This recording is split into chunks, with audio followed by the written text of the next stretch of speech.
You fucking idiot. I won't fucking spend time with anybody. I'll go to war, I'll fucking come back and be your fucking slave, and then I'll fucking go and kill more motherfucking people, okay? That's my fucking plan from here on out. Well, I don't give a shit. I'm fucking done with your fucking toxic bullshit. And you're a fucking idiot. You don't understand that because you refuse to fucking acknowledge your toxicity. I know I'm a fucking toxic person. You won't fucking acknowledge that you are as well. You dumb fucking cunt. You're gonna fucking be mad about everything. You're fucking toxic and I'm fucking sick of the fucking shit, man. It's fucking dumb. There's no fucking reason. You are the sole fucking purpose that I give shit up. Try and fucking make someone happy that will never fucking be happy with whatever I fucking do. No matter what. Don't tell me anything about accepting reality, because you haven't accepted shit for reality, because you still don't fucking grow up enough to fucking understand shit, okay? You're fucking immature as fuck. First off, you fucking act like a goddamn fucking child about everything all the fucking time for no fucking reason. If it wasn't for me, we wouldn't have a fucking car to fucking take your ass to any fucking hospital shit ever. If it wasn't for me, he wouldn't have fucking clothes. If it wasn't for me, we would have never had a fucking place to stay. So what the fuck? My fucking life is not that fucking fun! I don't need this, I'm a liar. Walking bomb threat, start the timer. I'm so helpless, am I selfish or suicidal? I'm a rag doll, covered in stains. On this dumb rock, floating in space. I'll just scream at the top of my lungs. Scream at the top of my lungs. This is definitely not the video I was expecting to be filming today. I'm sure based off of the intro and the title and whatever I put in the description once the video goes up, I'm pretty sure it's kind of clear what this video is about. Okay. I guess I'll just start at the beginning. And honestly, in the beginning, it was an ideal relationship. In the beginning, he was very sweet, he was super nerdy, and he seemed like my soulmate. I understand now that should have been like the biggest red flag to me, but when I met him, I was 15 and I was just sexually assaulted by my older cousin and just super vulnerable. And he preyed on that. Like, he was almost 4 years older than me. So there was this girl who had all this trauma that she was trying to deal with all by herself and needed somebody that understood it and would help her in some ways with it, and he assumed that role so that way he could ultimately destroy me. Looking back on it all, I definitely don't ignore the good parts. Like, I came out of this relationship with my two very beautiful and wonderful boys. I am so happy that I have them, and I know I wouldn't have them if it wasn't for meeting him and being with him. At the same time, this man that I spent 6 years of my life with did a lot of really horrible, horrible things.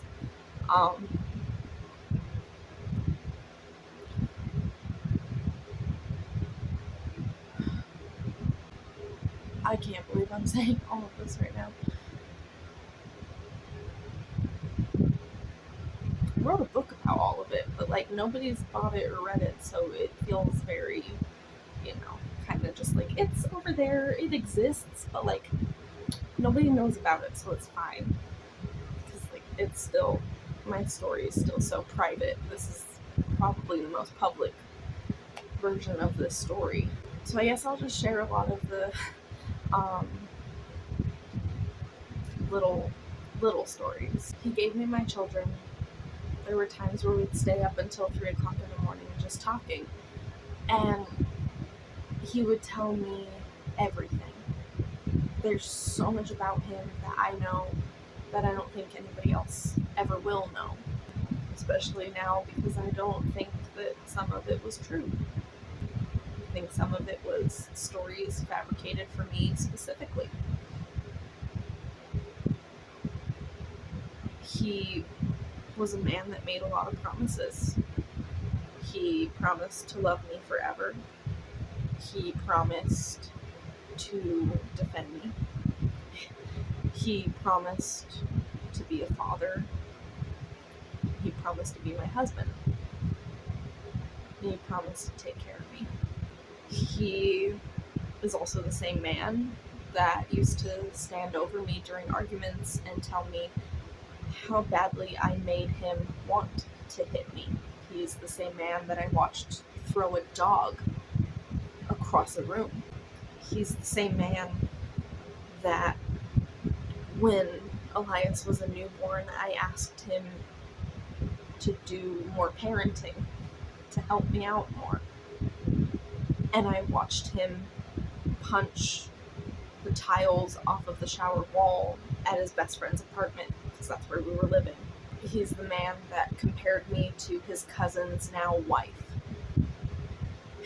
because it was a shame that he was with somebody as fat and disgusting as me.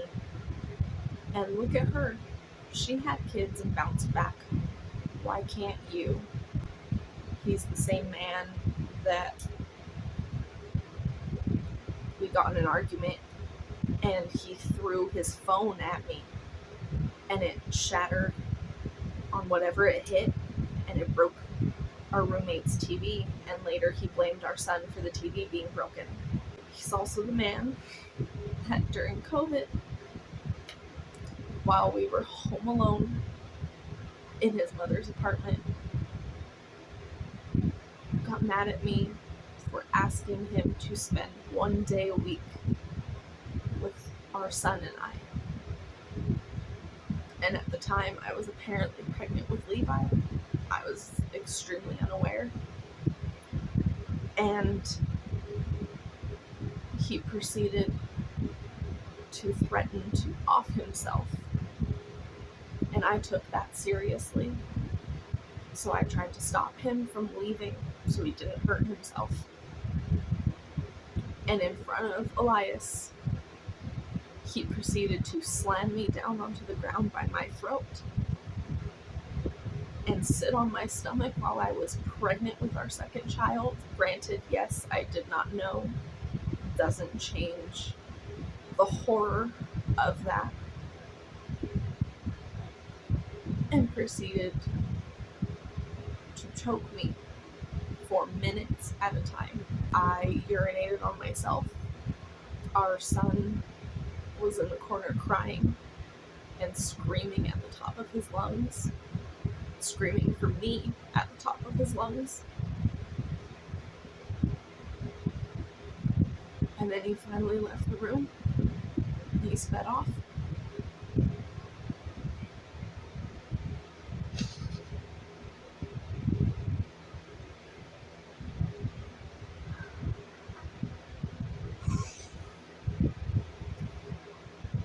And now he proceeds to ask why I haven't called the cops. As though he doesn't remember that at that point in time he was the only one of us that had a phone. And if I waited until his mom came home, that I was gonna have to tell her what happened. And I couldn't, because I didn't think that she was gonna believe me. And I didn't know where else to go, because it was 2020 and the world was shut down.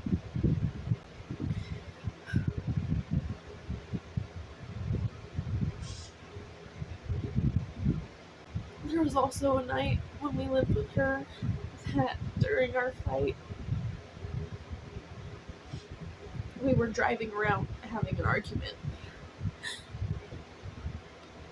we were trying to get Elias asleep. Because for a while we had to literally drive him every night to get him to fall asleep. And I told him to just take us back to the apartment. And I got out of the car and I started walking to the back door to get Elias. And this man backs out and speeds off with my son. Not even a care in the world that he's speeding and talking about running his car into things to just make it, like, to die. And he has our son in the backseat with him. His car holds a lot of really awful memories for me, like that memory, or memories of him arguing with me.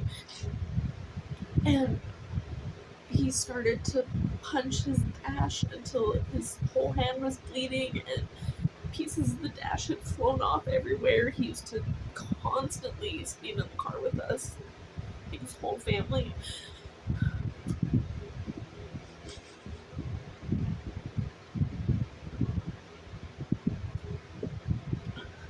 For the entire relationship, even after he choked me, I constantly told myself, it's fine.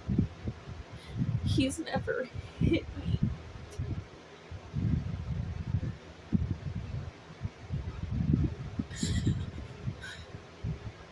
The only times that he would hit me in the face was when he would slap me during intercourse. And that only started because he did it once and then asked for permission after. But, like,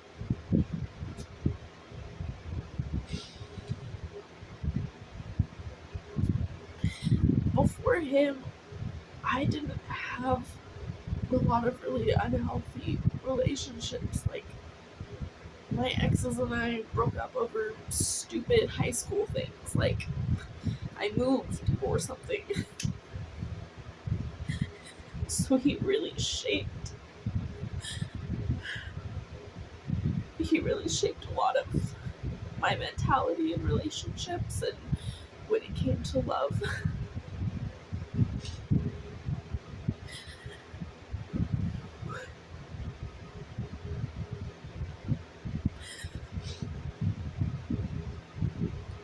I did not.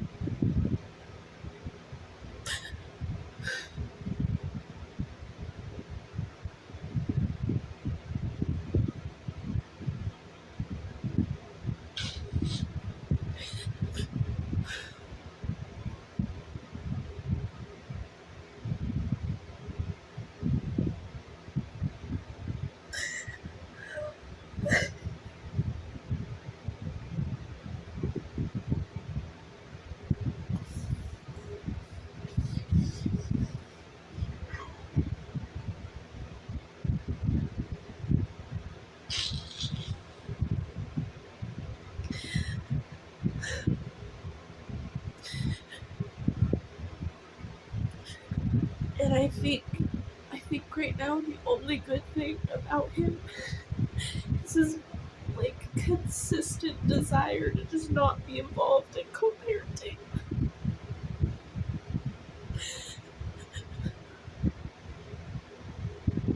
Because I know if I had to actually co-parent with him, that the abuse would just continue. And I mean, it wasn't just him. A good majority of his family consistently treated me like shit.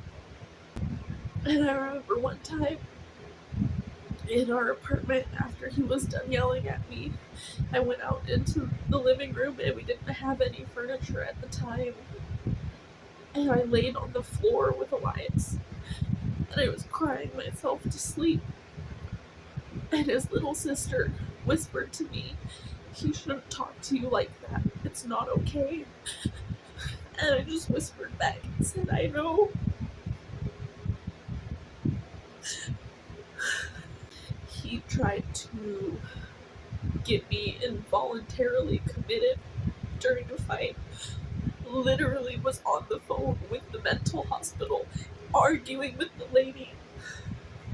trying to convince her that I needed to be taken against my will. And she kept telling him no, probably because he sounded like an abusive partner. And I was messaging his best friend's girlfriend because she and I are friends. And I was asking her to come pick me and Elias up. Like, I was just like, I need picked up now. Like, I need out of this house. And she came and picked us up. And when his best friend got home, he looked me in the eyes and he said, even if he shows up, like, you and Elias stay here as long as you need and want to. Because even if he shows up, I'm not going to let him in the house. I'll kick his ass if I need to. And then the relationship ended. And both of those individuals acted like I was the one in the wrong. Like I was the bad guy. They saw it and they knew about it. They acknowledged that it was him.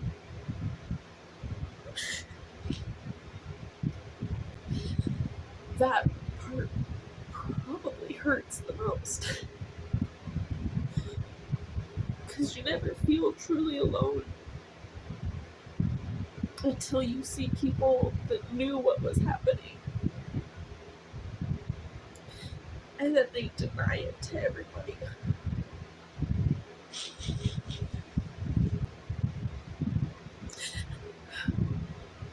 Elias is in therapy because he's 4 years old and he has PTSD.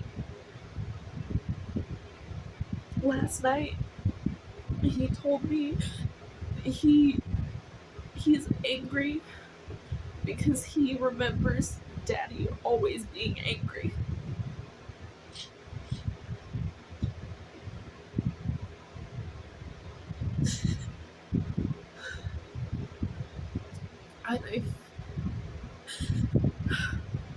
I feel like I failed as a mom.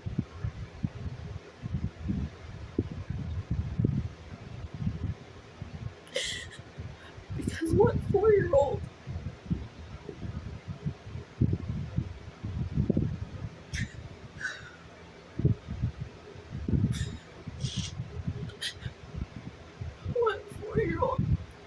has to deal with that? Has to cope with that?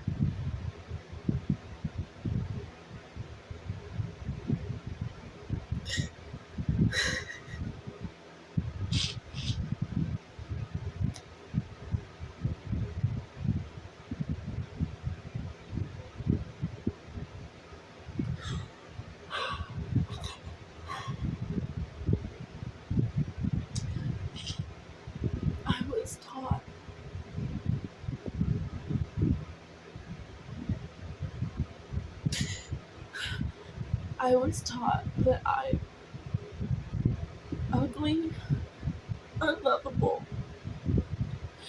awful, rude, hateful.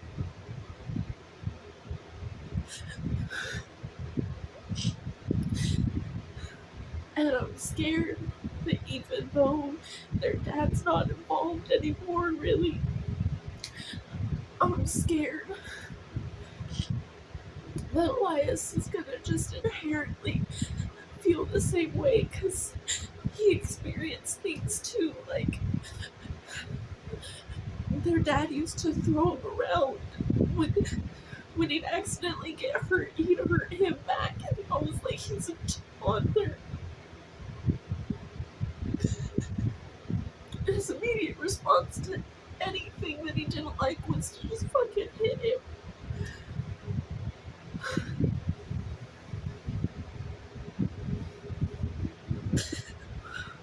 I wanted to talk about all of this because if somehow sharing my story piece by piece, if it helps somebody, then it helps somebody. Because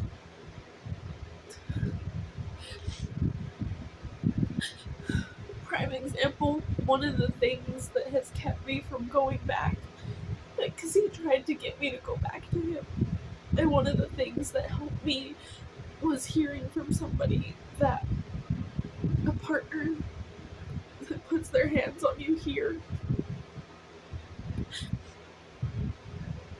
they are more likely, significantly, statistically speaking, they are much more likely to end up killing you and your children.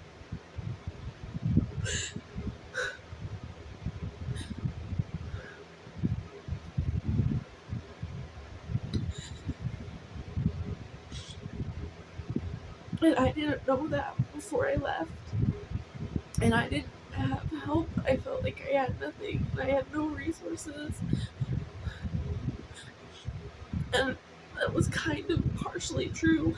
I was a stay-at-home mom in a state with absolutely, literally 2 people for support.